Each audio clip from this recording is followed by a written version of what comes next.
교회 여러분, 오늘 성경의 말씀은 예수님을 사랑하는 그 마음으로 이렇게 주님께 모인 이들에게 주신 귀한 은혜의 말씀이고, 또 오늘 말씀은 예수님께서 하신 그 산상설교의 말씀 중에 핵심을 이루는 8가지 복에 대한 그런 말씀입니다. 이 팔복의 말씀에 대해서 여러 가지 많은 해석이 있습니다. 이게 참 의미가 깊은 주님의 말씀이기 때문에 여러 가지 해석들이 있습니다. 어떤 학자들은 이 팔복의 말씀이 천국 백성이 나아가야 할 길을 보여주는 말씀이다. 이 팔복의 말씀, 우리가 천국으로 가는 그 지도이고, 믿는 이들이 어떻게 살아야 하는 것인지를 보여주는 말씀이다. 이렇게 이야기해 주는 분들이 있습니다. 또 어떤 분들은 팔복의 말씀이 나에게 그 방부제가 같은 역할을 하는 말씀이다, 이렇게 이야기하는 분들도 있습니다.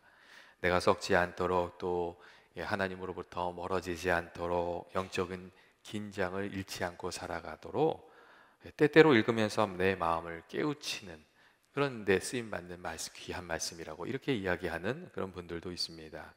그래서 팔복의 말씀이 그리스도인들의 그 지켜야 할 천국 윤리다, 이렇게 말씀하는 이분도 있습니다.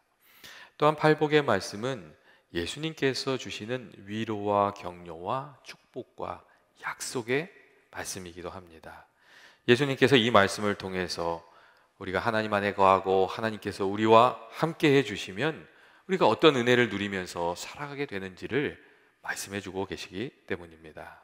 이 팔복의 말씀을 읽을 때에, 그래서 이 하나님께서 우리와 함께 해주시면 이 구절을 마음속에 품고 읽으면 이 팔복의 말씀이 더 분명하게, 더 풍성하게 또 우리에게 다가오게 됩니다. 특별히 예수님께서 팔복의 말씀을 하셨을 때 그 말씀을 듣고 있던 이들의 형편과 사정을 우리가 생각해 보면, 이 말씀이 주님이 주시는 그 위로와 격려의 말씀이고 약속의 말씀이라는 것을 우리가 더 잘 알 수가 있습니다. 예수님께서 사역을 하신 이후에 여러분, 어떤 이들이 예수님을 찾아왔습니까? 사회적으로 인정받고 참된 진리를 깨닫고자 하여 예수님께 나온 이들도 있었지만, 사실 대부분의 사람들은 그런 이들이 아니었습니다. 오히려 세상에서 깨어지고 상하고 고난 중에 있는 이들, 그리고 주님의 도우심이 필요한 이들이 예수님께 많이 찾아왔습니다. 그리고 예수님께서는 그들을 늘 긍휼히 여기는 마음으로 만나 주셨습니다. 마태복음 9장 말씀을 보면 예수님께서 무리를 보시고 불쌍히 여기시니, 그렇게 돼 있어요. 불쌍히 여기시니 이는 그들이 목자 없는 양과 같이 고생하며 기진하였기 때문이다 하는 그런 말씀이 있고, 또 마태복음 14장 말씀을 보시면 큰 무리를 보시고 불쌍히 여기사, 그렇게 돼 있어요. 불쌍히 여기사 그들 중에 병든 자를 고쳐 주시니라 하는 말씀이 있습니다. 그리고 이어서 이 광야에서 음식을 구하지 못해서 굶주리고 어려움을 당한 이들을 긍휼히 여기셔서 예수님께서 일으키신 기적이 오병이어의 기적이었습니다. 예수님께서 그렇게 살펴주신 거죠. 긍휼히 여겨 주신 것이죠. 여러분, 우리들도 주님께 나아가면 주님 우리를 긍휼히 여겨 주시지 않으십니까? 우리가 교만한 마음이 아니라 겸손한 마음으로, 그리고 깨어지고 상한 마음으로 주님께 나아가서 은혜를 구하면 주님께서 은혜를 주시고 우리의 도움이 되어 주십니다. 주님의 긍휼히 여겨주시는 분이시기 때문에 그렇습니다. 그래서 사단이 늘 우리를 예수님의 긍휼하심으로부터 떨어 놓으려고 또 그렇게 많이 애를 씁니다. 우리가 뭘 좀 잘못하면 너 같은 이가 어떻게 주님의 은혜를 받겠느냐고 사단이 공격하지요. 하나님께 죄를 지으면 너 이제 하나님께 죄를 지었으니까 하나님이 너를 더 이상 사랑하지 않는다, 그렇게 또 공격을 합니다. 기도해도 넌 이제 기도 응답은 끝났다, 이렇게 공격을 하는 거예요. 그리고 또 그런 말들을 생각해 보면 사단의 말이 굉장히 양심적이고 합리적인 말인 것처럼 또 느껴집니다. 그런데 하나님께서 우리를 사랑하시는 아버지이시기 때문에, 그리고 예수님께서 긍휼의 주님이시기 때문에 우리가 의로울 때도 주님이 우리를 사랑해 주시지만 그렇지 않을 때에도 우리를 사랑해 주시는 겁니다. 우리가 또 주님이 긍휼히 여겨주시면 우리들의 삶의 문제들이 해결이 되는 것이죠. 주님의 긍휼이 중요한 거예요. 예수님께서 산에 올라가 이렇게 앉으셨을 때에 정말 각양각색의 사람들이 예수님께 찾아왔습니다. 세상 풍파에 지치고 상한 이들도, 육신의 질병이 있는 이들도, 또 인생의 진리를 찾고자 나온 사람들도, 하나님 용서를 구하는 사람들도, 마음의 위로가 필요한 사람들도 예수님께 나왔습니다. 그리고 우리가 가만히 생각해 보면 거기에 참된 교회의 모습이 있는 것 같아요. 여러분, 교회가 어떤 곳이지요? 여러분, 그럴듯한 사람들만 모이는 곳이 교회가 아니잖아요. 내 마음에 드는 사람들, 좋아 보이는 사람들만 모이는 곳은 교회가 아니잖아요. 주님의 은혜를 구하는 사람, 주님을 의지하는 사람들, 그런 사람들이 이렇게 주님을 중심으로 모인 것이 교회인 것이죠. 여러분, 우리가 이것을 잊지 말아야 됩니다. 그리고 교회는 늘 주님을 바라보면서 살아가도록 그렇게 또 이끌어 가야 되는 것이죠. 예수님께서는 예수님을 찾아온 이들에게 오늘 말씀을 들려주셨어요. 이 각종 이 사연이 있는 사람들에게 이 팔복의 말씀을 들려주셨어요. 심령이 가난한 자는 복이 있나니 천국이 그의 것이다. 애통하는 자는 복이 있나니 위로를 받을 것이다. 온유한 자는 복이 있나니 그 땅을 기업으로 받을 것이다. 의에 줄이고 목마른 자는 복이 있나니 배부를 것이다. 긍휼히 여기는 자는 복이 있나니 긍휼히 여김을 받을 것이다. 또 마음이 청결한 자는 하나님을 볼 것이고 화평케 하는 자는 하나님의 아들이라는 이름을 얻게 될 것이다. 그리고 이 의를 위해서 박해를 받는 이들은 하나님께서 천국을 그들에게 약속으로 주실 것이다. 그 말씀을 해주셨습니다. 예수님께서는 이 팔복의 말씀으로 예수님 찾아온 이들을 위로해 주시고 격려해 주시고 하나님을 의지하면서 믿음으로 살아가도록 그렇게 말씀해 주셨던 겁니다. 하나님께서 함께해 주시면 가난한 현실도, 애통하는 현실도, 답답한 현실도 하나님께서 바꿔주시는 것이라고 그 말씀을 해주시고 계셨던 것이지요. 예수님께서 가난한 자들에게 어떻게 말씀하셨습니까? 심령이 가난한 자는 복이 있나니 천국이 그들의 것이다. 이렇게 말씀해 주셨습니다. 세상은 가난한 사람들을 어떻게 생각하죠? 여러분, 세상은 가난한 사람들을 무시합니다. 그리고 세상은 가난은 저주라고 생각해요. 이 사람들 마음속에 그런 마음이 좀 있는 것 같아요. 그래서 이런 생각하잖아요. 에휴, 내가 좀 부잣집에 태어났으면 좋겠다. 그런 생각을 하죠. 그리고 어떤 사람들은 늘 무슨 일만 있으면 흙수저래서 그래, 또 금수저래서 그래, 이런 얘기를 하잖아요. 그 마음 밑바닥에는 가난을 저주나 핸디캡으로 생각하는 마음이 깔려 있는 것이거든요. 그런데 예수님께서는 어떻게 말씀하셨습니까? 심령이 가난한 자에게 복이 있다, 그렇게 말씀하셨어요. 이 말씀은 내 삶의 가난이 하나님을 간구하는 그 간절한 심령의 간절함으로 이어지게 되면 너의 삶에 하나님의 은혜가 풍성히 임하게 될 것이라는, 복이 임하게 될 것이라는 그런 예수님의 말씀이었습니다. 여러분, 유진 피터슨 목사님은 그래서 이 구절을 어떻게 해석했냐면, 벼랑 끝에 서 있는 너희는 복이 있다. 너희가 작아질수록 하나님과 하나님의 다스림은 커지는 것이다. 그렇게 번역을 해 주었어요. 다시 말하면 우리 삶의 여러 가지 문제들로 벼랑 끝에 있는 것 같고 힘이 들 때에 우리의 심령이 겸손해지고 작아지고 하나님이 우리들의 삶 가운데 커지게 되면 그 삶에 하나님의 은혜가 있을 것이라고 말씀해 주셨다는 거예요. 고난 중에 우리들이 하나님의 은혜를 입으며 복된 삶을 살아가는 길이 어디 있습니까? 예수님께서는 겸손히 하나님을 의지할 때 그 길이 열리는 것이라고, 낙심하지 말고 스스로 비하하지 말고 하나님께 기도하고 하나님을 의지하라고 그렇게 말씀해 주셨습니다. 그리고 예수님께서는 애통하는 이들에게 위로를 받을 것이라는 말씀을 하셨습니다. 우리가 주님 안에 거하면 하나님이 주시는 참된 위로가 우리 안에 임할 것이라고 그 말씀을 해주셨어요. 여러분, 우리가 살아가는 동안에 우리 마음을 속상하게 하는 일들, 힘들게 하는 일들이 이렇게 찾아오지 않습니까? 그리고 또 이렇게 우리가 막 속상해하면 우리 주변에 있는 이들이 또 우리 위로를 해주고 격려도 해주고 그렇지요. 그런데 정말 어려운 일이 찾아오게 되면 내 마음을 알아주고 또 내 사정을 알아주고 진심으로 위로해 줄 분이 하나님밖에 없구나. 사람의 위로가 안 되고 하나님밖에 없구나. 그 생각을 하게 되는 때가 있습니다. 이 큰 슬픔에 빠진 이들이 세상에서 위로를 찾다가 또 그래서 상처를 받는 경우도 있어요. 그런데 예수님께서는 무슨 말씀을 하시냐면 큰 슬픔에 빠진 이들이 복이 있다고 말씀하시면서 그때 우리가 하나님의 품에 안길 수 있는 것이라고, 그리고 그때에 주님께서 우리를 위로해 주신다고 그렇게 말씀해 주신 거였습니다. 여러분, 성경을 보면 사무엘의 어머니 한나가 그런 위로를 받지 않았습니까?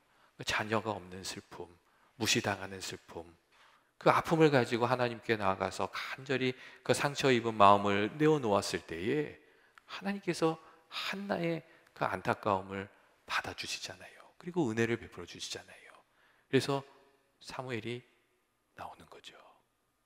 여러분, 이게 우리가 상한 마음, 애통하는 마음 가지고 하나님께 나아가면 우리를 긍휼히 여겨주신다는 것을 주님이 말씀하고 계셨습니다.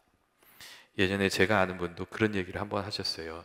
그분이 이제 사업에 실패하셔서 남의 집에 이렇게 거하시면서 이렇게 답답하시니까 아침에도 교회 나가시고 답답할 때마다 교회 나가시고 기도하시고 그러셨어요. 근데 어느 날 한 번은 그렇게 막 기도를 하는데 마음에 그런 생각이 들더랍니다. 아, 하나님이 나를 버리신 것이 아니고 나와 함께하고 계시는구나. 그 마음이 찾아오더래요. 그게 느껴진 거예요. 그리고 그때 위로를 받으시고 다시 용기를 내셔서 그분이 재기를 하실 수 있게 되셨어요. 주님의 위로를 경험했던 것이죠. 여러분, 우리가 언제든지 주님을 믿고 주님께 나아가면 주님이 긍휼히 여겨주신 주님이 우리를 만나 주시는 줄로 믿습니다. 주님이 애통하는 사람은 위로를 받을 것이라고, 하나님의 위로를, 하나님께 나아가면 하나님의 위로를 받을 것이라고 그렇게 약속해 주시고 계시기 때문에 그렇습니다. 또 예수님께서 온유한 이들에게는 무슨 얘기를 하세요? 땅을 기업을 받을 것이라는 말씀을 해주셨지요. 여러분, 온유한 사람은 어떤 사람이죠? 마음이 부드러운 사람들이에요. 그리고 세상적으로 보면 어떻게 얘기하냐면 온유한 사람들은 사실 좀 약해 보이는 사람들입니다. 그래서 이 온유한 사람들을 보면 세상 사람들은 자꾸 이기려고 하고 그 다음에 또 그 사람들 이용해 먹으려고 하고, 여러분 좀 그렇습니다. 이 세상이 그렇죠. 그래서 온유한 이들 중에 좋은 마음으로 선한 마음으로 베풀고 나서 상처를 받는 일들이 있고, 또 어떤 분들은 내가 마음이 약한 게 너무 속상하다고, 또 그렇게 마음에 들지 않는다고 그렇게 얘기하는 분들도 있습니다. 그런데 예수님께서 뭐라고 말씀하세요? 온유한 자들이 복이 있나니 땅을 기업으로 받을 것이다. 그렇게 말씀하셔요. 이 강한 자가 늘 이기고 차지하는 것이 아니라 하나님께서 함께 해주시면 온유한 자가 그 땅을 차지하는 것이라고, 그 복을 누리는 것이라고, 그걸 누릴 수 있게 해주신다고, 그 얘기를 예수님께서 말씀하셨습니다. 이 선한 마음을 포기하지 않고 은밀한 중에 우리를 보시며 도우시는 하나님을 의지하면서 살아가라고 주님 그런 말씀을 하신 것이죠. 여러분 속당한 일이 있을 때 여러분 어떻게 하시려고 하십니까? 여러분 좀 하나님께 이렇게 우리의 속간한 마음을 터놓고 주의 도우심을 구하는, 그래서 하나님이 갚아주시는 은혜가 있는 저와 여러분 되시기를 주의 이름으로 축원드립니다. 그리고 예수님께서는 신앙생활 잘 하려고 하는 이들에게 또 말씀해 주셨어요. 신앙생활 잘 하려고 하는 이들에게 무슨 말씀을 해주셨냐면 의에 줄이고 목마른 자에게 배부를 것이다. 긍휼히 여기는 자는 긍휼히 여김을 받을 것이다. 그런 말씀하시겠어요. 예, 심는 대로 거두게 하시는 하나님께서 의를 심는 이에게는 의를 풍성히 거두게 하시고 긍휼을 베풀면서 살아가는 이들은 긍휼을 받게 하신다고 그렇게 말씀하셨어요. 여러분 시편 37편 25절 말씀을 보면 그런 말씀이 있지 않습니까? 의인이 버림을 당하거나 그의 자손이 거식함을 보지 못하였다. 그런 말씀이 있죠. 그리고 야고보서 2장 13절 말씀을 보면 긍휼을 행하지 아니한 자는 긍휼이 없는 심판이 있느니라. 긍휼은 심판을 이기고 자랑하느니라 하는 그 말씀이 있어요. 긍휼을 베푸는 이들이 하나님의 긍휼을 또 받게 된다는 그런 말씀이시죠. 예수님께서는 좀 힘들지만 의롭게 살아가는 이들이 좋은 것을 거둘 것이라고, 또 좀 힘들지만 남을 돌보며 살아가는 이들이 좋은 것을 거둘 것이라고 그렇게 말씀해 주셨어요. 의와 긍휼이 하나님이 주시는 복을 누리는 길이라고 그렇게 말씀해 주신 거죠. 그리고 하나님을 가까이 하려고 애쓰는 이들에게는 이런 말씀을 해주세요. 마음이 청결한 자들이 하나님을 볼 것이다. 그 말씀을 해주시고, 화평케 하는 자들은 하나님의 아들이라 일컬음을 받을 것이다. 그 말씀을 해주세요. 신앙생활 열심히 하는 이들에게 이 말씀을 하나님이 주셨지요. 여러분, 마음이 청결한 사람은 어떤 사람이죠? 예수 잘 믿으려는 사람이죠. 세상 유혹이나 욕심이나 분노나 질투 같은 것이 마음을 더럽히지 않도록 늘 마음을 씻으면서 회개하며 살아가는 이들, 그게 마음이 청결한 이들이죠. 그런데 세상은 이 마음을 깨끗하게 하면서 살아가는 이들을 뭐라고 하죠? 고리타분하고 놀 줄도 모르는 답답한 사람이라고 얘기를 해요. 좀 세상 유혹도 좀 적당히 즐기면서 살아야지, 왜 저렇게 답답하게 사나, 그렇게 얘기를 하죠. 근데 예수님께서 그러한 이들에게 하나님을 보게 될 것이라는 말씀을 하세요. 사실 구약 성경을 보면 이 모세와 하나님이 나눈 이야기가 있잖아요. 모세가 하나님을 좀 보게 해달라고 그러니까 하나님 그렇게 얘기하시잖아요. 하나님을 보고 살아있을 수 있는 사람이 없다고 그 얘기를 하시잖아요. 사실 그러니까 우리들 중에 사실 하나님 얼굴 볼 수 있는 사람은 없는 거예요. 그리고 또 가만히 생각해 보면 하나님 볼 정도로 마음을 깨끗하게 닦으면서 살아온 사람도 별로 없는 것 같아요. 그게 가능할까 하는 생각도 좀 듭니다. 하지만 예수 십자가의 보혈로 날마다 우리들의 마음을 씻으면서 살아가면 하나님께서 우리의 영적인 안목을 열어주셔서 우리들의 삶의 가운데 주님의 일하시는 것을 보게 해주시고, 또 성령의 은혜를 주셔서 살아계심을 알게 해주시고, 또 주의 임재도 체험하게 해주시고, 우리가 하나님을 만나는 은혜를 누리면서 살아가게 되는 줄로 믿습니다. 그리고 예수님께서는 경쟁하고 다투는 대신에 협력하고 평화를 위해서, 화해를 위해서 살아가는 이들이 하나님의 아들이라는 이름을 얻게 될 것이라고 그렇게 말씀하십니다. 마음이 청결한 자가 하나님을 보게 되고 다툼을 잠재우고 평화를 만드는 이들은 하나님으로부터 네가 내 아들이다, 너는 내 딸이다, 그 말씀을 듣게 된다는 귀한 말씀을 해주셨습니다. 여러분, 하나님 가까이 하는 길이 마음이 깨끗해지는 길이고 긍휼을 베푸는 길이라고 예수님이 말씀해주고 계셨어요. 그리고 이 마지막으로 예수님께서 이런 얘기를 하세요. 의를 위해서 박해를 받는 이들이 복이 있다 하시면서 천국이 너희 것이다, 그 말씀을 해주십니다. 의를 위해서, 하나님을 위해서 헌신하고 희생하는 것을 하나님이 알아주시고 천국을 선물로 주신다, 그 말씀을 하셨어요. 우리가 하나님을 위해서, 교회를 위해서 선한 일을 하다 보면 오해받는 때도 있고 손해보는 때도 있고 좀 어려운 일을 당할 때도 있고, 여러분 그렇지 않습니까? 근데 하나님께서 그것을 다 보신다는 거예요. 제가 종종 하는 이야기 중에 제가 아는 장로님, 건축하시는 장로님 이야기가 있지 않습니까? 그 장로님이 그런 얘기를 하셨어요. 계약을 맺을 때는 사람들이 큰 소리 치면서 김 사장 이러면서 계약을 한대요. 근데 한참 공사를 하다가 좀 디자인도 바꿔야 되고 설계도 변경해야 되고 돈을 좀 더 내야 되는 상황이 되면 그렇게 한대잖아요. 김장로? 이걸 좀 바꿔주면 안 될까? 이렇게 얘기한대잖아요. 그리고 저도 그런 일이 있을 때가 있어요. 아, 목사님이세요? 그럴 때는 금방 알아채요. 아, 손해를 보라는 얘기구나. 예, 금방 알아챕니다. 여러분도 그런 얘기를 들을 때가 있지 않습니까? 장로님이세요? 집사님이세요? 그때는 주님을 위해서 좀 낮아져야 되겠구나, 그 생각을 하면서 살아야 되는 거죠. 주님이 그것을 알아주신다, 이렇게 말씀하십니다. 또한 오늘날에 복음을 전하기 위해서 고난을 당하는 이들도 여러분 많이 있지 않습니까? 가정에서도 주님을 위해서, 또 사회에서도, 직장에서도, 그리고 또 기독교를 핍박하는 나라에서 여러분, 고난을 당하고 순교하고 그런 이들이 여전히 많이 있습니다. 오늘날에도 예수 믿는다고 예전에 한국에서 순교하셨던 주기철 목사님처럼 순교하는 이들이 사실 많이 있어요. 주님께서 그걸 보고 계시다는 것이죠. 그리고 예수님께서 예수님을 위해서 핍박을 받으면 그것을 천국으로 갚아주신다고 그 말씀을 하고 계십니다. 그리고 주님, 그때 우리가 주님을 위해서 했던 일들이 정말 우리를 영광스럽게 하는 일이 되는 것이라고 여러분, 예수님이 그 말씀을 하고 계십니다. 그리고 하나님이 또 갚아주시는 은혜가 거기에 있는 것이죠.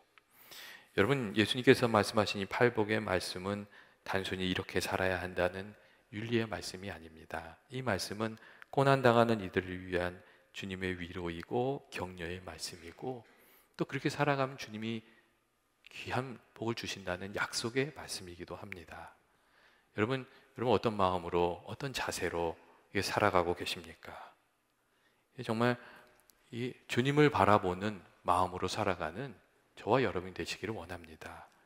이 팔복의 말씀은 우리들의 삶의 문제에서 우리들의 시선을 하나님께로 돌리는, 하나님께로 옮겨가게 해주는 그런 말씀이에요. 우리가 세상에서 이렇게 살아가다 보면 어려운 일들이 자꾸 찾아오면 우리들의 마음이 자꾸 부정적이 되고 밑으로 꺼지는 경향이 있어요. 어려운 일이 찾아오고 고난 중에 또 홀로 있으면 마음이 자꾸 꺼지는 거예요. 여러분, 낙심이란 단어가 그거잖아요. 마음이 어떻게 됐다는 거예요? 떨어졌다는 거예요. 이게 어려운 일을 자꾸 우리가 매이게 되면 마음이 자꾸 이렇게 꺼지게 되어 있거든요. 그런데 그때 주님이 말씀하시는 것은 우리의 시선을 하나님께 두라는 거예요. 하나님을 바라보고 주님의 은혜를 생각하고 주의 도우심을 붙들면서 믿음으로 살아가라고 주님이 그 말씀을 해주고 계십니다. 여러분, 우리가 어떻게 살면 좋겠습니까? 저는 우리들의 이 마음의 중심이 늘 주께 있기를 바랍니다. 여러 가지 어려운 일들이 있지만 주님께서 손대해 주시면, 함께 해주시면 그것이 변하여서 은혜가 되고 또 귀한 간증, 그런 거리들이 우리들의 삶에 되리라고 저는 믿습니다. 이 믿음을 가지고 천국 백성으로 살아가는 저와 여러분 되시길 주의 이름으로 축원드립니다.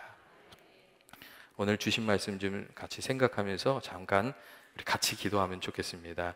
하나님, 우리들의 삶의 문제가 많지만 늘 하나님 도우심을 생각하면서 살아가게 하시고 오늘 말씀처럼 우리들의 삶이 복이 있는 삶이 되게 하여 주옵소서. 내 마음이 자꾸 밑으로 꺼질 때에 우리 마음을 좀 추스리게 하시고 주님이 주시는 소망 가지고 믿음으로 살게 해달라. 우리 한번 같이 기도하겠습니다. 사랑과 은혜 많으신 하나님 아버지, 오늘도 저희들 주님 전에 불러주시고 말씀 가운데 살아가게 해주시니 감사합니다. 하나님 아버지, 주신 말씀처럼 아버지, 저희들이 주님을 향한 믿음 가지고 주님 주시는 복을 사모하면서 살아가게 하여 주옵소서. 세상에 많은 어려운 일들이 찾아오면 우리들의 마음이 어두워지고 자꾸 꺼지는 때가 있는데 아버지, 그때 더욱 힘을 내서 주님 바라보면서 소망과 기쁨 가운데, 은혜 가운데 살아가는 저희들이 되게 하여 주옵소서. 아버지, 저희 교우들을 주님 살펴주시고 그 마음과 생각을 늘 지켜주시고 주님께서 귀한 복을 허락하여 주옵소서. 아버지께서 함께하여 주옵소서. 사랑과 은혜 많으신 하나님 아버지, 날마다 저희들이 주님을 바라보며 주의 말씀 붙들고 살아가길 원합니다. 저희들의 삶에 정말 여러 가지 많은 일들이 있습니다. 그리고 어려운 일이 찾아올 때마다 우리들의 마음이 자꾸 낙심하고 밑으로 이렇게 꺼지는 경우가 있습니다. 아버지, 그때에 우리가 주님을 바라보게 하시고 주의 말씀을 붙들고 기쁨으로, 감사로 찬송하면서 힘을 내서 살아가는 저희들이 되게 하여 주옵소서. 예수님의 이름으로 기도합니다. 아멘.